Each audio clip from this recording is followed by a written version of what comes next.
Lục Thần Ngọc đã đi đến một cửa hàng chuyên bán đồ dã ngoại để mua lều. Đến cửa hàng quần áo mua vài bộ đồ. Lúc về lại ghé siêu thị mua 2 con gà. Sau khi về đến nhà, Lục Thần Ngọc mang chiếc xe 3 bánh bán hàng, định tháo dỡ nhưng không thành công của mình.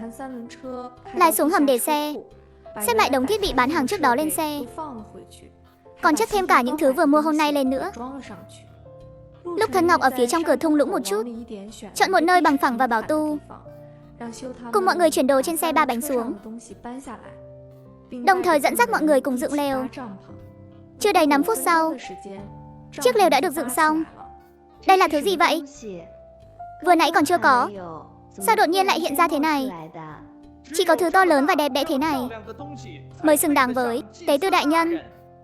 Cái này là chuẩn bị cho các người đấy. Tôi không nghe lầm chứ? Tế tư đại nhân nói cái này chuẩn bị cho chúng ta.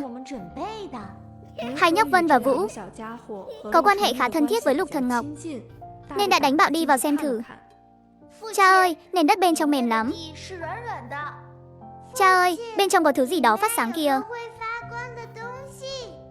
Cha ơi, tế tư đại nhân nói đây là chỗ cho chúng ta ở.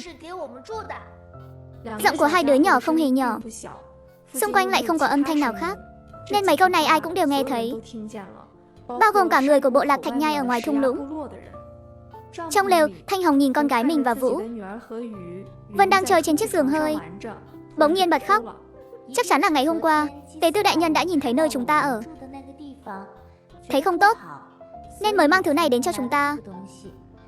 Tế tư đại nhân sao có thể tốt bụng đến vậy chứ? Hèn chi, hồi đó tôi đã dứt khoát đi theo tế tư đại nhân. Nếu sớm biết tế tư đại nhân là người tốt như vậy, thì tôi cũng đã sớm bày tỏ lòng trung thành với người rồi. Lục Thần Ngọc không để ý đến sự cảm động của mấy người họ.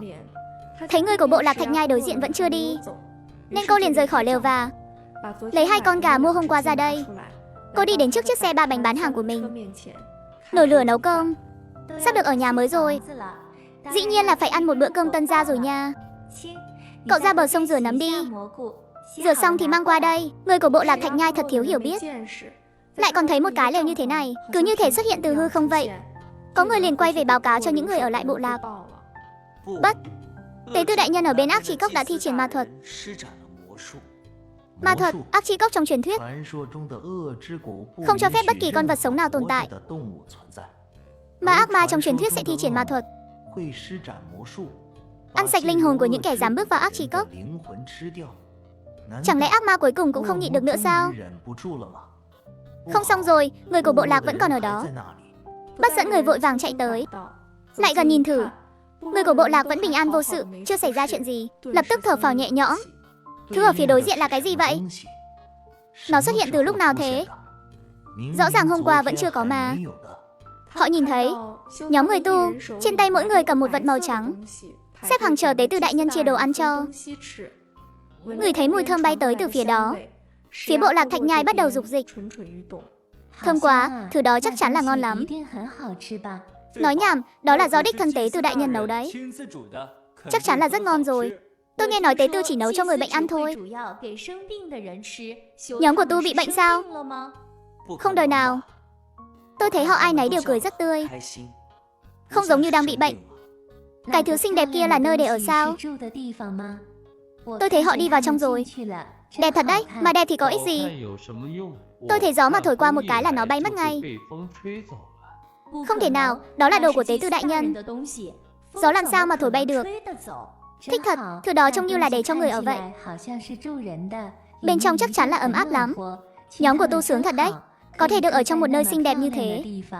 Bị người của bộ lạc Thạch Nhai nhìn chằm chằm, điều đó cũng không hề ảnh hưởng đến tu và tốc độ ăn cơm của họ. Hóa ra nấm mực thực sự có thể ăn được, hơn nữa lại còn ngon thế này. Thanh, Hồng và Diêm Hổ lần đầu được ăn thứ ngon như vậy.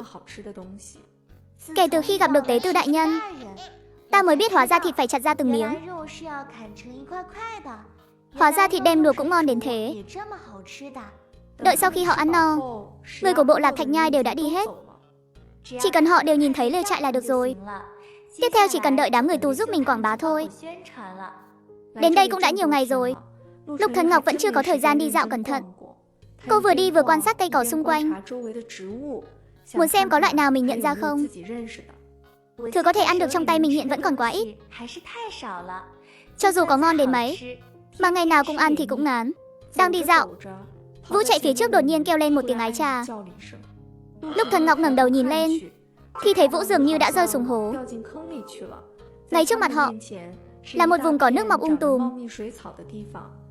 Dưới lớp cỏ nước là một vùng đầm lầy bùn nhão, lún vào là rất khó leo lên. Cũng may chỗ Vũ rơi xuống nằm ngay mép. Nếu vùng vẫy thêm vài cái nữa, không chừng sẽ bị lún sâu vào thật. Vân rõ ràng biết đầm lầy nguy hiểm nhường nào. Vũ, đây là nơi có thể nuốt chửng người đấy. Lúc Thần Ngọc xách Vũ đang dính đầy bùn ra bờ sông. Lớp bùn trên người cô bé dày quá khó rửa sạch.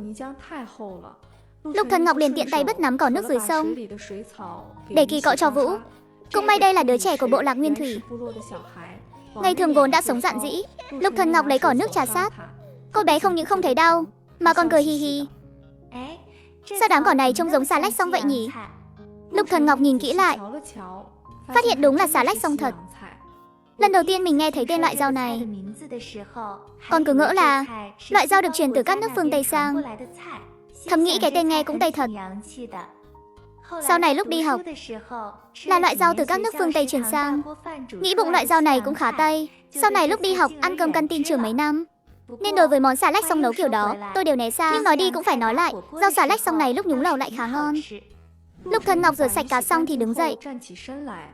Cô phát hiện không chỉ ở bờ sông gần đó mọc khá nhiều rau xà lách sông, mà ngay cả trong đầm lầy kia còn mọc dày đặc rau xà lách sông hơn nữa. Trước đây khi tìm kiếm các loại cây quen thuộc, cô toàn tìm ở trên cạn. Thật sự chưa từng nghĩ tới dưới nước cũng có thể tìm được. Rau xà lách sông này trông có vẻ khá non. Hái một nắm mang về ăn thử xem. Sau khi về, Lục Thần Ngọc mang hết số nấm hái được hôm nay đến cửa hàng của mình. Nấm không có nhiều nên cô giữ lại cho quán mình dùng luôn, không bán cho chú lão bản nữa. Chú lão bản trong khoảng thời gian tới chắc là sẽ không có nấm tươi để dùng rồi. Nhưng đó cũng là chuyện bất khả kháng thôi. Loại nấm rừng trong núi sâu này vốn dĩ là phụ thuộc vào thời tiết, không dễ mà hái được. Đã thành quy luật rồi.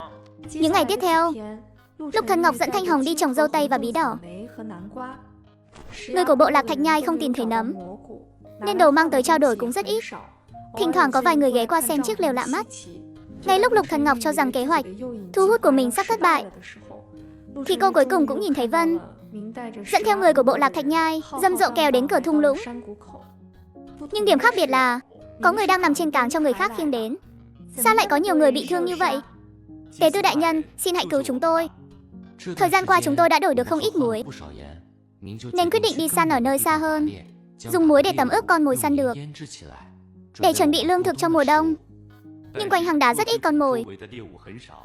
Muốn săn được nhiều thức ăn hơn, chỉ có thể đi đến những nơi xa hơn. Trong quá trình đi săn, chúng tôi đã chạm trán với người của một bộ lạc khác. Họ cho rằng bộ lạc chúng ta đã xâm phạm lãnh thổ của họ, nên đã xảy ra xung đột, rồi đánh nhau luôn. Bộ lạc chúng ta ít người, thấy đánh không lại nên bắt đầu rút lui. Nhưng vẫn có không ít người bị thương. Minh là tổ trưởng của chúng ta, anh ấy xông lên phía trước nhất, nên bị thương nặng nhất chính là anh ấy. Phản ứng đầu tiên của Lục Thần Ngọc là muốn đứng dậy để xem tình hình thế nào. Nhưng nhìn thấy người của bộ lạc Thạch Nhai dừng lại ở cửa thung lũng không chịu nhúc nhích, cô bỗng nhiên bình tĩnh trở lại. Muốn cứu mạng mà đến cả can đảm bước vào thung lũng cũng không có, thậm chí còn không bằng Vân. Người của bộ lạc Thạch Nhai thấy Tế tư đại nhân không qua cứu người như lần trước, liền hoảng loạn ngay lập tức. Tế tư đại nhân sao lại không qua chữa trị cho tổ trưởng vậy? Không lẽ là Tế tư đại nhân không muốn chữa trị cho chúng ta nữa sao? Có phải chúng ta đã chọc giận Tế tư đại nhân ở đâu rồi không? Vừa dứt lời, sắc mặt của người bên cạnh liền trắng bệch. Mới mấy ngày trước thôi, tôi đã từ chối cho Tế tư đại nhân vào bộ lạc. Liệu có phải vì chuyện đó không nên Tế tư đại nhân mới tức giận? Chuyện này biết làm sao đây?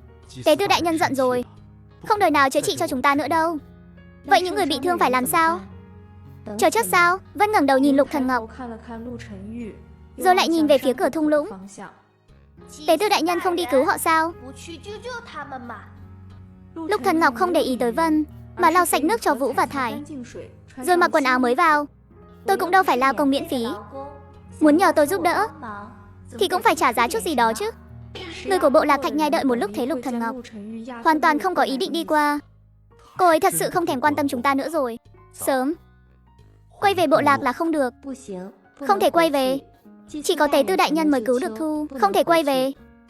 Trên bụng Thu có một cái lỗ lớn, một cái chân thì bị vẹo đi rồi. Nếu quay về bộ lạc, Thu căn bản không thể sống nổi, ông ấy sẽ chết mất. Vô ích thôi, tế tư đại nhân sẽ không cứu họ đâu. Tế tư đại nhân còn chưa nói là không cứu người mà. Dựa vào đâu mà các người lại cho là như vậy? Nhưng nhìn xem, tế tư đại nhân căn bản giống như không nhìn thấy chúng ta vậy. Nếu ngài ấy muốn thì đã sớm ra giúp chúng ta rồi. Mị nhìn tế tư đại nhân với gương mặt đầm đìa nước mắt. Ngài ấy đang mặc quần áo cho Vũ và Thải. Những bộ đồ đó thật đẹp, thật quý giá. Tế tư còn cười với họ vui vẻ như thế, lại còn rất dịu dàng nữa. Trông ngài ấy đúng là một người rất tốt. Rõ ràng lần trước tế tư đại nhân còn cứu đứa trẻ đó. Tại sao lần này lại không muốn cứu nữa chứ? Chẳng lẽ là vì mình chưa cầu xin ngài ấy sao? Mị thẫn thờ đứng dậy, muốn chạy đến trước mặt tế tư đại nhân để cầu xin ngài ấy cứu lấy Thu. Vừa chạy được vài bước đã bị tiếng gọi từ phía sau ngăn lại. Mị, phía trước nữa chính là thung lũng ác ma rồi. Mị đột ngột dừng lại, cúi đầu nhìn xuống. Chỉ một bước nữa thôi là tới thung lũng ác ma trong truyền thuyết. Mị, mau quay lại đi. Nơi đó có lời nguyền. Không, tôi không sợ.